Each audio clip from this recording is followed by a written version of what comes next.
இந்த வண்டி வந்து எவ்வளோ ஸ்பீடில் வேணாலும் நீங்கள் போகலாம், நல்லா ஸ்டேபிளாக இருக்கும் வண்டி.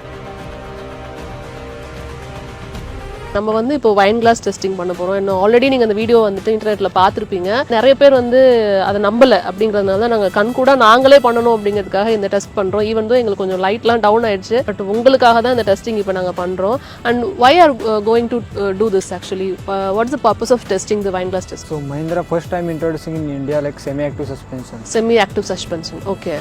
So it is to give the best in class ride for the customers. Okay. That is the main purpose of this. So semi active சஸ்பென்ஷனை ஃபர்ஸ்ட் டைம் வந்து இந்தியாவில் வந்து மஹேந்திரா தான் கொண்டு வந்திருக்காங்க.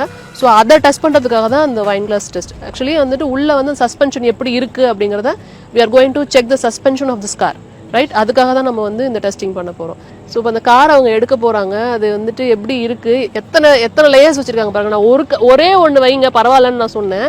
இல்லை நாங்கள் பண்ணுறோன்ட்டு கம்ப்ளீட்டாக வந்து இத்தனை லேயர் வச்சுருக்காங்க. ஸோ இது எவ்வளோ தூரம் ஆடாமல் குலுங்காமல் போகுது அப்படிங்கிறத இதை ஓட்டும் போது நம்ம கண்டுபிடிச்சிடலாம். இதில் வந்து செமி ஆக்டிவ் சஸ்பென்ஷன் ஒன்று கொண்டு வந்திருக்கும். இந்த செமி ஆக்டிவ் சஸ்பென்ஷன் அப்படின்னா இந்தியன் ரோட்ஸ் வந்து கொஞ்சம் பூவராக இருக்கும் நிறைய இடத்துல. ஏன்னா ரெயின் அஃபெக்டடு வந்து கன்ஸ்ட்ரக்ஷன் எப்போவுமே போயிட்டே இருக்கும். இதில் ட்ரைவ் பண்ணிவிட்டு 450 கிலோமீட்டர்ஸோ அல்லது 500 கிலோமீட்டர்ஸோ நீங்கள் ட்ரைவ் பண்ணிங்கன்னா இது ஆக்சுவலாக நீங்கள் கொஞ்சம் ஹெடக்காக இருந்து ஆஃபீஸ்லேயோ வீட்லேயோ இருந்து ஹெடக்காக இருந்து நீங்கள் வண்டிக்குள்ளே வந்தீங்கன்னா அந்த ஹெடக்கை ரிமூவ் பண்ணி உங்களை வெளியே அனுப்பணும். அதுதான் பர்பஸ். இந்த வண்டியில் நீங்கள் ட்ராவல் பண்ணிங்கன்னு வச்சுக்கல, அமேசிங்காக இருக்கும். அந்த ரைடு குவாலிட்டி வந்து அவ்வளோ, அது நம்பர் 1. Ride handling. இந்த வண்டி வந்து எவ்வளோ ஸ்பீடில் வேணாலும் நீங்கள் போகலாம். ட்ரிஃப்ட் டெஸ்ட் பார்த்துருப்பீங்க. நல்லா ஸ்டேபிளாக இருக்கும் வண்டி. இவ்வளோ பெரிய 550 கேஜி பேட்ரி போட்டால் கூட இது வந்து ஐஸ் வண்டி மாதிரியே நல்லா ட்ரிஃப்ட் பண்ணும். இதுக்கு வந்து முக்கியமான காரணம் வந்து அந்த ரியர் வீலில் ட்ரைவ் போட்டிருக்கோம். பேட்ரி வந்து கரெக்டாக பொசிஷன் பண்ணியிருப்பீங்க. இதுக்குன்னு ஒரு பிளாட்ஃபார்ம் வந்து நம்ம க்ரியேட் பண்ணணும் அப்படின்னு சொல்லிட்டு அதுதான் ஒரு 4வது ஸ்ட்ராட்டஜிக் பாயிண்ட். அதில் வந்து என்ன பண்ணால் இங்க்ளோ அப்படின்னு ஒரு ஃப்ளாட் போர்டு ஒன்று க்ரியேட் பண்ணி அந்த இங்க்ளோ தான் வந்து எங்களுக்கு 80 kWh பேட்டரியை வந்து போட வச்சுது. இந்தியாவுக்கு வந்து எல்எஃப்பி கெமிஸ்ட்ரி தான், லைக் டீசல் பெட்ரோல் இன்ஜின் மாதிரி எல்எஃப்பி என்எம்சின்னு இருக்குது. எல்எஃப்பி தான் இந்தியானுடைய கிளைமேட்டுக்கு பொறுத்தது. ஆனால் அதில் 80 kWh நம்ம கொண்டுட்டு வரணும் அப்படின்னா உங்களுக்கு வந்து பெரிய ஸ்பேஸ் தேவைப்படும்.